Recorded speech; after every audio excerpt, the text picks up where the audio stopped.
Hi, welcome to BuzzLogic Vino Diaries, where influencers talk and I taste. I'm your host, Valerie Combs, and we're here at District Wine Bar with Alder Yarrow, who is the founder and editor of Vinography, which is pretty much one of the most influential and well-read, well-respected wine blogs around. We are trying today, actually, I'm going to have to defer to the expert. Tell us a little bit about what we're drinking today, or what I'm smelling today. So this is a pretty common blend for the Rueda region of Spain, which is where it comes from, north central Spain. They're primarily known for their white wines, and the main grape they grow there is this Verdelho, which is sort of a very tropical grape. That's where you're getting the aromas and flavors of sort of guava, and a little bit of pineapple. Yeah. But then it's also mixed in a little bit of this grape called Viura, which is a much grassier sort of mineral, crushed stone. So it's got a very nice balance between the tropicality and something, something a little more austere. What would you maybe compare this to? Those who would be familiar, it would be more like a white Burgundy. So it would have some of those sort of fruit characteristics that a good Chardonnay would, but the Chardonnay made in France tends to have a steelier, more mineral character, and that this does as well. It's great wine.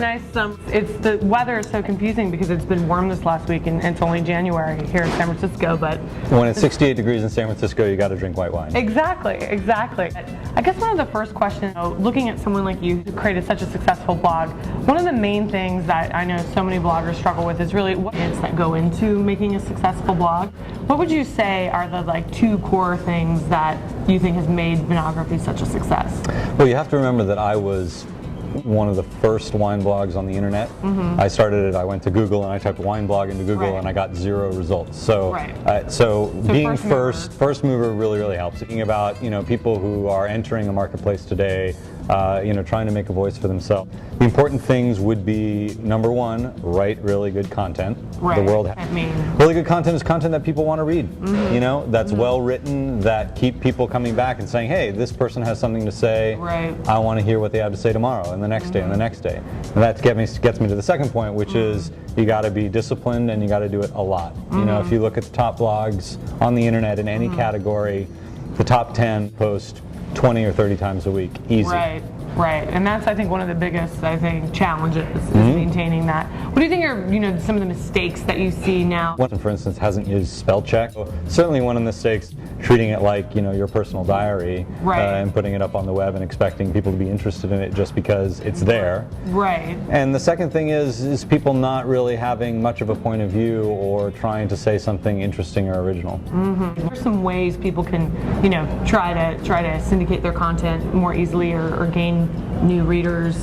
There are kind of obvious steps they can take. The primary way that you gain new readers is to write great content very frequently, and naturally your content will proliferate throughout the internet if you do that, because people will be talking about it, people will be sending links around. Very basic mechanics of search engine optimization and things like that you want to do. You want to submit your blog, make sure Google knows about it, make sure you're adhering to their webmaster guidelines so Google doesn't think your site is spam. You want to submit yourself to the directories that are about whatever subject you happen to be blogging on. And then beyond that, there are sort of the self-promotional PR things that you can do that range from finding really influential blogs in your space and writing posts that they want to link to having yourself a Facebook page and using that as another avenue for providing access to your content to friends, families, and people that are in your network. People are successfully using Twitter a lot right now to drive traffic to their blog. There are a lot of different ways. Twitter? I do, yeah. I started using it about 2 months ago. So that's relatively recently.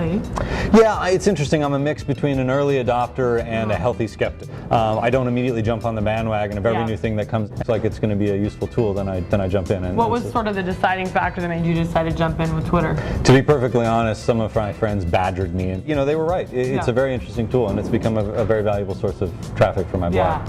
Let me ask you a little bit about corporate blogging, because Forrester came out in December with the report talking about how people just don't trust corporate blogs, and I think companies and blogs sometimes are not a great mix, and I think companies sometimes, a lot of times, because they have the wrong approach or they misuse the medium. What is your thought on companies blogging? Have you ever... Absolutely. I mean, and I think like any other publishing venture, it comes down to your voice.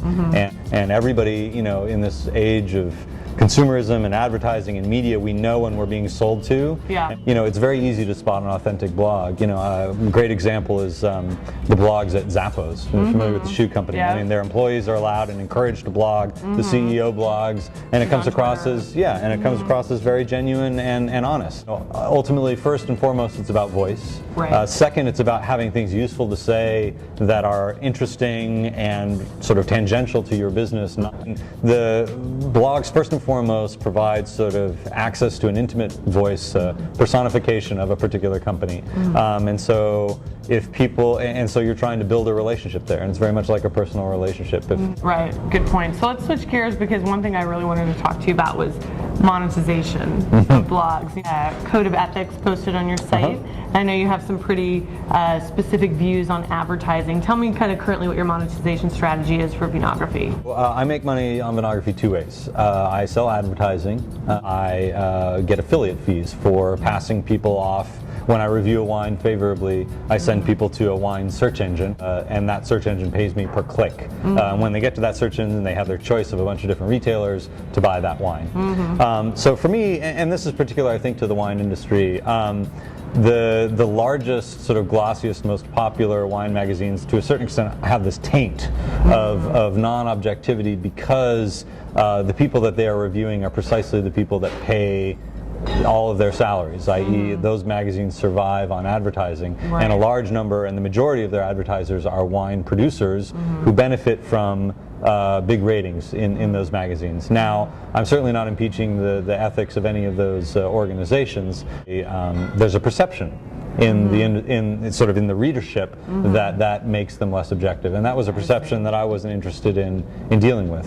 So I don't take advertising from any wineries, wine producers, or anybody like that where I might even enter into an implied conflict of interest. And that's just my particular stand. I'm not being moral about it. That's just what I do. It's cut me off from a lot of money. My wife smacks me and says, "Yeah, you know, that could be a vacation to Tahiti." Do you open advertising opportunities up to brands who are not in the wine industry but may be very interested in your audience? Oh, absolutely, absolutely. And in fact, those are ideal for me, because there's no conflict of interest, but yet I'm delivering them an audience of, you know, particular demographic, particular buying patterns, and psychographic.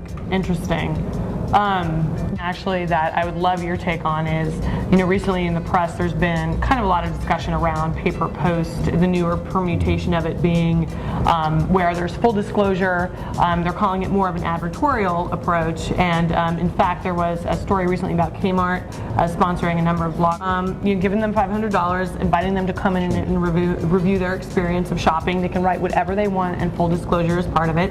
What is your take on kind of the way things are headed in terms of kind of the editorial and advertising components blending a little bit in the blogosphere? Yeah, well, I don't know if you know, big news broke that Belkin was paying people to write good reviews, favorable reviews of its products through the Amazon Mechanical Turk service. I didn't see that. Yeah, so it's very much. The trick there is paying people to write favorable reviews. That's right. That's right. Whereas what you were talking about was simply like, listen, we'll pay you to come. If you diss us, you diss us.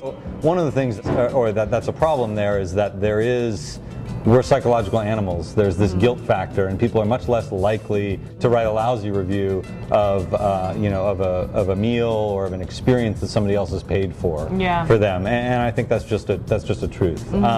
Is there anything wrong with that? Again, it's not for me to be moral about these things. And frankly, listen, if somebody's dream is to make a living writing, you want to get paid for doing just about anything that you can. And so, you know, I have the luxury, and so I choose to say, you know what, that's not for me. Part of what I'm cultivating is a perception, a reputation, a sense of objectivity that nobody can ever question, hopefully. Well, and I think you kind of hit the nail on the head. You know your audience. Certain kinds of advertising would not be acceptable. Maybe, or maybe not. I mean, maybe I'm just being sort of self-righteous, and I could be making a lot more money, and nobody would care. Well, but you got to go with your gut. You got to go with your gut. So cool. Well, thank you so much for joining us today. And is there any kind of lasting, thought that you want to share with the bloggers out there that are trying so desperately to build audiences? And content is king. It always has been, and it always will be. So write good stuff. Words to live by. Thank you so much. Sure. Until next time.